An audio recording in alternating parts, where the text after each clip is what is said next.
जिस उपदेश से राम जी को राजकुमार भगवान राम बने, वो उपदेश आप सुन रहे हैं। कितना ऊंचा ग्रंथ है। इसको वाल्मीकि रामायण भी बोलते, योग वशिष्ठ महारामायण भी बोलते।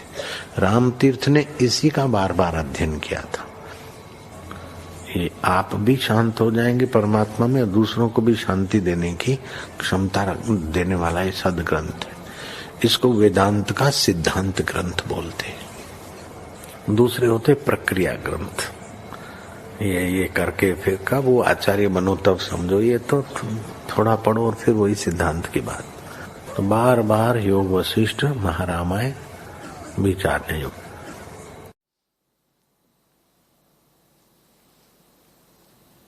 ओम श्री सद्गुरु परमात्मने नमः। श्री योग वशिष्ठ महारामायण उपशम प्रकरण सर्ग 85। श्री वशिष्ठ जी बोले, हे रामचंद्र जी, वीत हव्य किनाई विदेत्वेत होकर तुम भी राग द्वेष से रहित स्थित हो जाओ। जैसे 30 सहस्त्र वर्ष वीतहव्य वित शोक और जीवन मुक्त होकर विचरा है, तैसे ही तुम भी विचरो। और भी बोधवान राजा और मुनीश्वर हुए हैं, जैसे वे उस पद में प्राप्त हुए राज्य आदि के व्यवहार में रहे हैं, तैसे ही तुम भी जीवन मुक्त होकर रहो। हे रामचंद्र जी, सुख दुख कर्म आत्मा को स्पर्श नहीं करते हैं। आत्मा सर्वज्ञ है। तुम किस निमित्त शोक करते हो? बहुत विदित वेद पृथ्वी में विचरते हैं, परंतु शोक को कदाचित नहीं प्राप्त होते। जैसे तुम अब शोक नहीं करते हो। हे रामचंद्र जी, तुम अब स्वस्थ उदार क्षम और सर्वज्ञ हो। अब तुमको फिर जन्म न होगा। जीवन मुक्त पुरुष जो अपने स्वरूप में स्थित है, वह हर्ष शोक को प्राप्त नहीं होता। जैसे सिंह वानर और शृगाल आदि के वश नहीं होता, तैसे ही जीवन मुक्त विकारों से रहित होता है। राम जी ने पूछा, हे भगवन, इस प्रसंग में मुझको संदेह हुआ है। उसको जैसे शरद काल में मेघ नष्ट हो जाता है, तैसे ही नाश करो। तत्ववेताओं में श्रेष्ठ जीवन मुक्त के शरीर में शक्ति क्यों नहीं दृष्टि आती कि आकाश में उड़ता फिरे और सूक्ष्म रूप से और शरीर में प्रवेश कर जावे इत्यादि। श्री वशिष्ठ जी बोले, हे रामचंद्र जी, आकाश गमन आदि जो सिद्धि है, सो तप आदि कर्मों की शक्ति है। जो खुद जगत विचित्र दिखाई देता है और फिर गुप्त हो जाता इत्यादि है, वे वस्तु द्रव्य क्रिया के स्वभाव है, आत्मज्ञान के नहीं है। हे रामचंद्र जी, कोई द्रव्य क्रिया और काल को यथाक्रम साधता है, उसको ही शक्ति प्राप्त होती है, और ज्ञानी साधे अथवा अज्ञानी साधे, उसको शक्ति प्राप्त होती है। परंतु वह शक्ति आत्मज्ञान का फल नहीं है। आत्मज्ञानी को आत्मज्ञान की ही सिद्धता होती है। वह आत्मा से ही तृप्त होता है और सिद्धि जो अविद्या रूप है, उसकी ओर नहीं धावता। जो कुछ जगत है, वह उसने अविद्या रूप जाना है। इससे वह पदार्थों में नहीं डूबता। जो अज्ञानी है, वह सिद्धता के निमित्त इन पदार्थों को साधता है, और जो ज्ञानवान है, वह इन पदार्थों के वास्ते यत्न नहीं करता। यत्न करने से ज्ञानी हो अथवा अज्ञानी हो, इंद्र आदिकों के ऐश्वर्य को पाता है, और वह ज्ञान की शक्ति नहीं, द्रव्य आदि की शक्ति है, सो अविद्या रूप है। अज्ञानी इनकी ओर धावते हैं, ज्ञानवान नहीं धावते। क्योंकि वे सबसे अतीत है। जिसने सब इच्छा का त्याग किया है और आत्मपद में संतोष पाया है, वह इनकी इच्छा नहीं करते। इनकी इच्छा भोगों अथवा बढ़ाई के निमित्त होती है, अथवा मान और जीने और सिद्धि के निमित्त होती है। ज्ञानी को भोगों की सिद्धता की और मान की इच्छा नहीं होती, क्योंकि ये सब अनात्म धर्म है और वह नित्य तृप्त परम शांत रूप वीतराग निर्वासनिक पुरुष है और आकाश की नाई सदा अपने आप में स्थित है। जैसे सुख स्वाभाविक आता है, तैसे ही दुख भी स्वाभाविक आता है। शरीर के सुख दुख की अवस्था में वह चलायमान नहीं होता, नित्य तृप्त और असंग होता है और जीवन मरण की वृत्ति उसको नहीं फुरती, सब में सम रहता है। जैसे समुद्र में नदियां प्रवेश करती है और समुद्र अपनी मर्यादा में स्थित रहता है, तैसे ही ज्ञानवान को क्षोभ नहीं प्राप्त होता।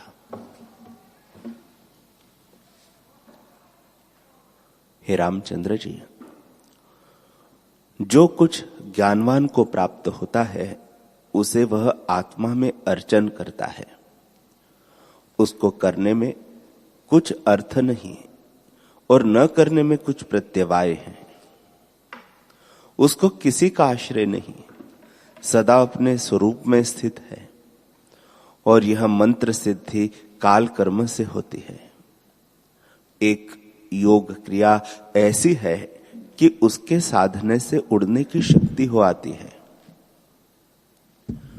एक मंत्रों से शक्ति होती है और एक गुटका मुख में रखने से उड़ने इत्यादि की शक्ति होती है। शक्ति की नीति प्रथम ही हो रहती है, उससे अन्यथा नहीं होती। हे रामचंद्र जी, जैसी शक्ति जिस साधन से नियत हुई है उसको सदाशिव भी अन्यथा नहीं कर सकते, क्योंकि वह स्वाभाविक स्वतः सिद्ध है। जैसे चंद्रमा में शीतलता और अग्नि में उष्णता है इत्यादि आदि नीति है, उसको कोई दूर नहीं कर सकता। और सर्वज्ञ जो विष्णु भगवान है वे भी अन्यथा नहीं कर सकते। हे रामचंद्र जी, जिस द्रव्य में मारने की सत्ता है वह मारता है और मध्य में मत्त करने की शक्ति है, तैसे ही द्रव्य योग काल आदि में सिद्धता शक्ति नियत हुई है।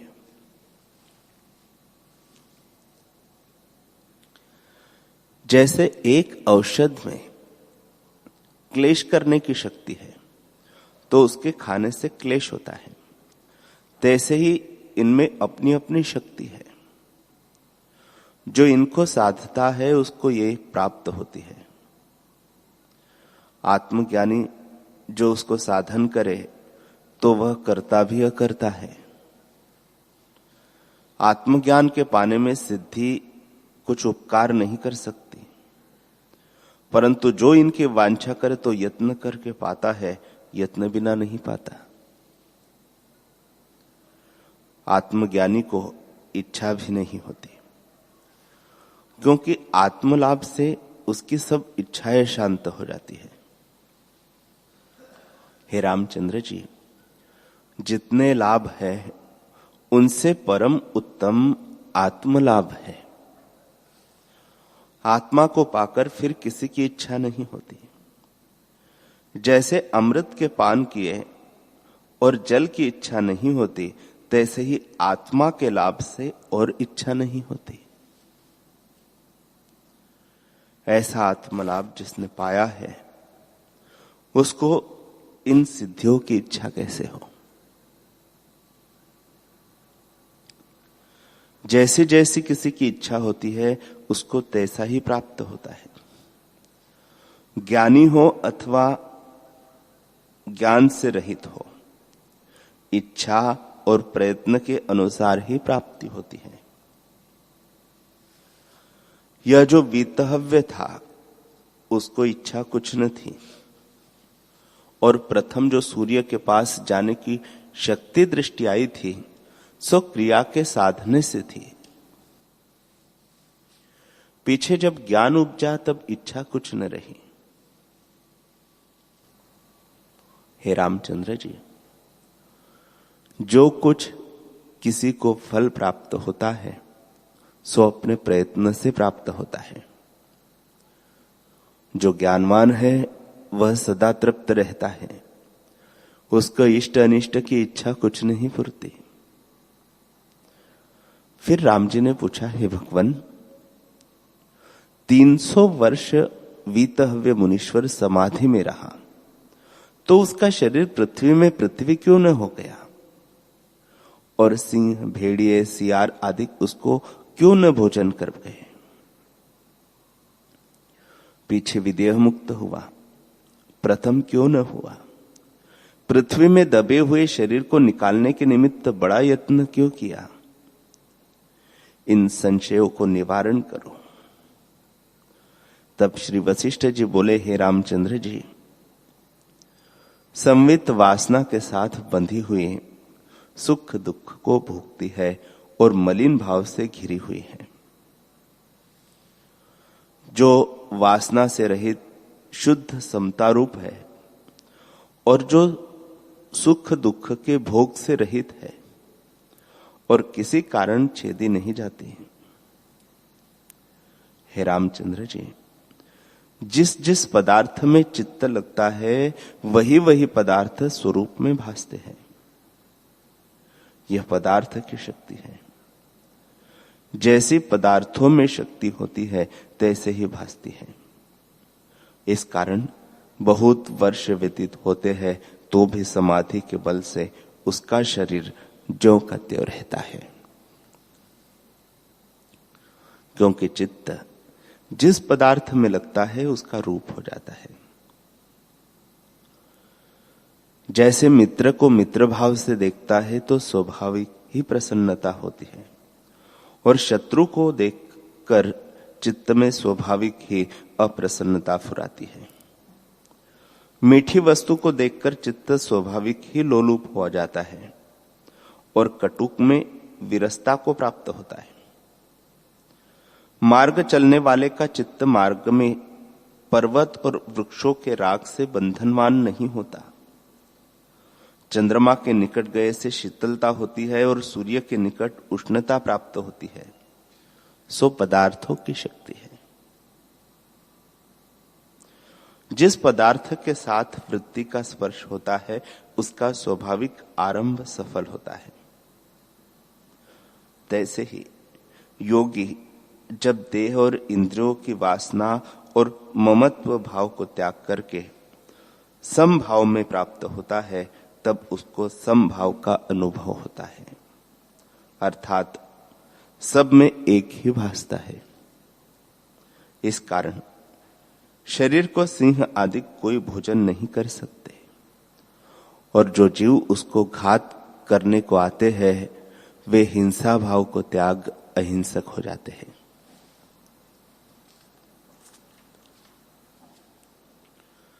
वीतहव्य का शरीर जो छेद को न प्राप्त हुआ और न पृथ्वी में पृथ्वी हो गया, उसका यह कारण है कि सर्वत्र समता आकाश एक ही स्थित है और काष्ठ, लोष्ट, पत्थर, ब्रह्मादिक तृण पर्यंत सब में एक अनुस्यूत है। जहां पुर्यष्टका होती है वहां भासता है, और जहां पुर्यष्टका नहीं होती वहां नहीं भासता। जैसे सूर्य का प्रतिबिंब सब ठोर में पूर्ण है, परंतु जहां स्वच्छ ठोर, दर्पण, जल आदि होते हैं वहां भासता है, और जहां उज्जवल ठोर नहीं होता वहां प्रतिबिंब नहीं भासता। तैसे ही जहां पुर्यष्टका है वहां संवित भासती है, अन्यथा नहीं भासती। इस कारण वीतहव्य की संवित जो संभाव में स्थित है उसको किसी तत्व और जीव का क्षोभ नहीं होता।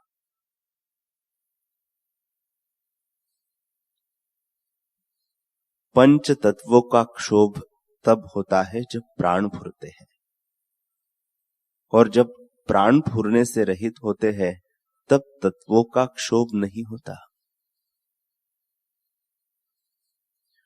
वीतहव्यों की प्राणों के भीतर और बाहर की स्पंद कला शांत हो गई थी, और प्राण और चित्त कला दोनों फुरने से रहित थी।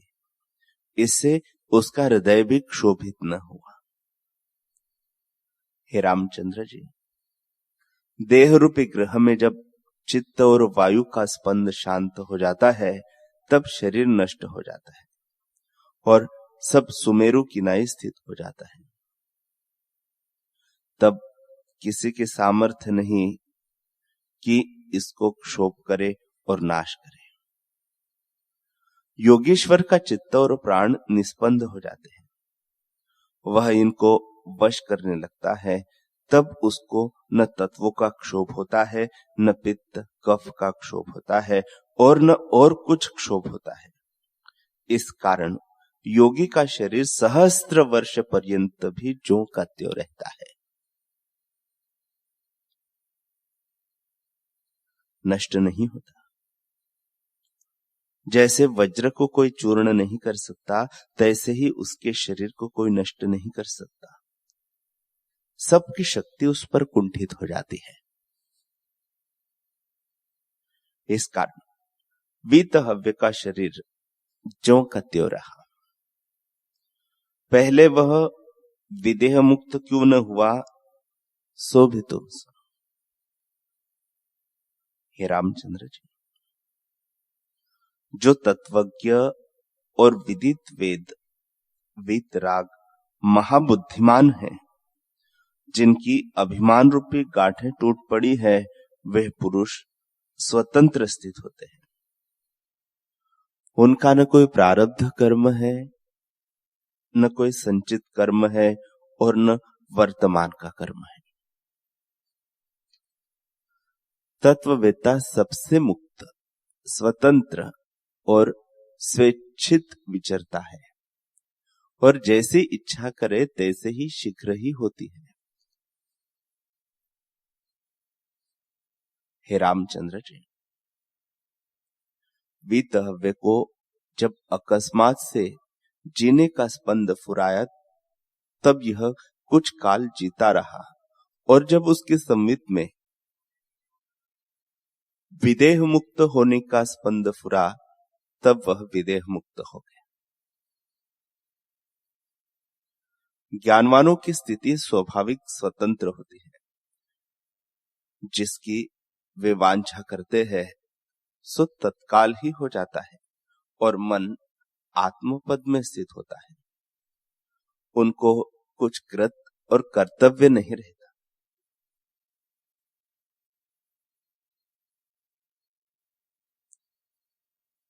राम जी ने पूछा, हे भगवान, आपने कहा कि जब विचार से वीतहव्य का चित्त शांत हो गया तब उसको मैत्री करुणा आदि गुण प्राप्त हुए, परंतु जब विवेक से उसका चित्त नष्ट हो गया तो फिर मैत्री आदि गुण कहां आन प्राप्त हुए।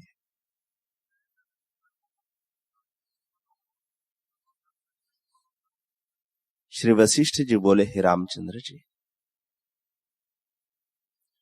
चित्त का नाश दो प्रकार का है। जीवन मुक्त का चित्त अचित्त रूप हो जाता है, और विदेह मुक्त का चित्त स्वरूप से नष्ट हो जाता है। जैसे भुना दाना होता है तैसे ही जीवन मुक्त का चित्त देखने में चित्त रूप है, सार्थक नहीं। और जैसे दाना नष्ट हो जावे तैसे ही विदेह मुक्त का चित्त देखने मात्र भी नहीं रहे। हे रामचंद्र जी, चित्त की सत्यता ही दुखों का कारण है, और चित्त की असत्यता ही सुखों का कारण है। जिस चित्त में विषयों की वासना फुरती है सो चित्त जन्मों का देने वाला है और दुखों का कारण है। गुणों के संग से अहम मम भाव में रहता है, और चित्त की सत्यता से जीव कहता है। हे रामचंद्र जी, जब तक चित्त विद्यमान है तब तक अनंत दुख होते हैं। दुख रूपी वृक्ष का बीज चित्त ही है। जब चित्त नष्ट होता है तब कल्याण होता है।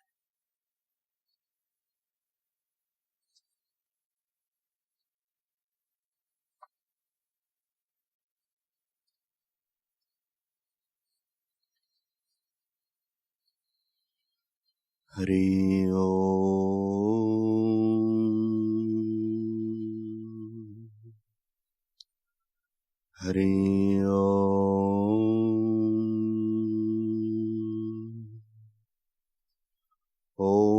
सहनाववतु सहनौ भुनक्तु सह वीर्यं करवावहै तेजस्विनावधीतमस्तु मा विद्विषावहै। ओम शांति शांति शांति। श्री सद्गुरुदेव भगवान की